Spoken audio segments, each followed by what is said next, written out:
Manchester city versus real Madrid പോരാട്ടം. ഇതിൽ ഇനി മാഞ്ചസ്റ്റർ സിറ്റി തിരിച്ചു വരും എന്നുള്ള കാര്യമാണ് എല്ലാ ആരാധകരും ഫുട്ബോൾ ലോകം മൊത്തത്തിൽ നമ്മൾ വാച്ച് ചെയ്യുന്ന സംഭവമാണ്. കാരണം 3 ഗോളിന്റെ ലീഡ് നിലവിൽ റിയൽ മാഡ്രിഡിനുണ്ട്.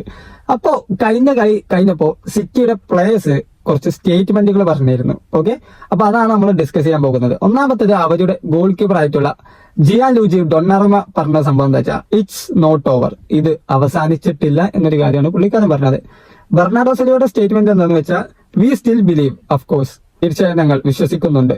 അതുപോലെ തന്നെ പെപ് ഗാർഡിയോള ഇതിനെ പറ്റി പറഞ്ഞത് എന്താന്ന് വെച്ചാൽ we are going to try with our people, we never know. ഞങ്ങളുടെ ആ ഒരു സിറ്റിയിലെ ഇത്തിഹാദിനൊപ്പം ഞങ്ങളുടെ ക്രൗഡിനൊപ്പം ഞങ്ങൾ കളിക്കാൻ പോവുകയാണ്, എന്താണ് സംഭവിക്കുന്നത് എന്ന് അറിയില്ല.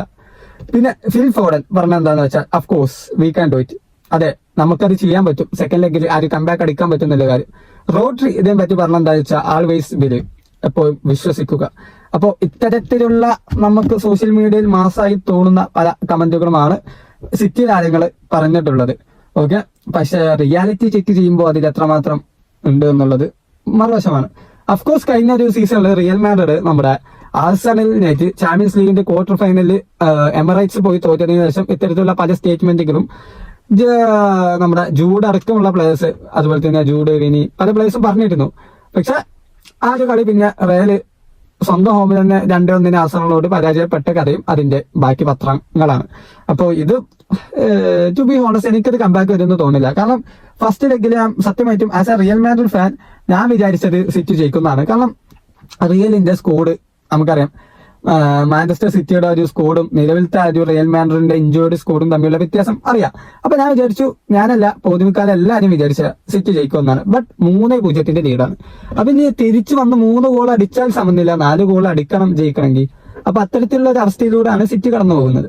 അപ്പോൾ നിലവിലത്തെ സിറ്റിയുടെ സ്കോഡ് വെച്ചിട്ട് അടിക്കുന്ന എനിക്ക് തോന്നുന്നില്ല. പിന്നെ കഴിഞ്ഞ കളി പ്രീമിയർ ലീഗിൽ അവര് വെസ്റ്റ് ഹാം ആ ഒരു റെലഗേഷൻ ബാറ്റിൽ നിൽക്കുന്ന ടീമാണ്. അവർക്കെതിരെ സിറ്റിക്ക് ജയിക്കാൻ സാധിച്ചില്ല, സമനിലയാണ് വാങ്ങിയത്. അപ്പൊ ഇത്തരത്തിലുള്ള ഒരു സിറ്റിക്ക് റിയൽ മാഡ്രിഡിനെ തകർക്കാൻ പറ്റുമെന്നില്ല ഒരു വലിയ ചോദ്യമാണ്. കാരണം റിയൽ ആ സിറ്റിക്കെതിരെ കളി കഴിഞ്ഞതിന് ശേഷം 4-1 വിക്ടറിയാണ് സാന്റിയാഗോ ബെർണാബോയിൽ അവര് നേടിയിട്ടുള്ളത്. ആ ഒരു കളിയിൽ നിങ്ങൾ കണ്ടുക്കണമെങ്കിൽ അറിയാം, ഒരു 60-ാം മിനിറ്റ് സമയത്ത് തന്നെ വിനീഷ്യസ്, വാൽവർദെ, റോഡ്രിഗർ, ചുവമിനി തുടങ്ങിയ കീ പ്ലേയേഴ്സിനൊക്കെ അർബലോവ സബ്സ്റ്റിറ്റ്യൂട്ട് ചെയ്യുകയും ചെയ്തു പരിക്കാവാതിരിക്കാൻ. അപ്പൊ അങ്ങനെ റിയൽ മാഡ്രിഡിന് അത്ര വലിയ ഒരു പരിക്ക് കാര്യങ്ങൾ ഒന്നും നിലവിലത്തെ കീ പ്ലേയേഴ്സിനില്ല. പരിക്ക് ഇല്ലാത്ത കീ പ്ലേയേഴ്സിന് വേറെ ഇഞ്ചറീസ് കാര്യങ്ങളൊന്നുമില്ല.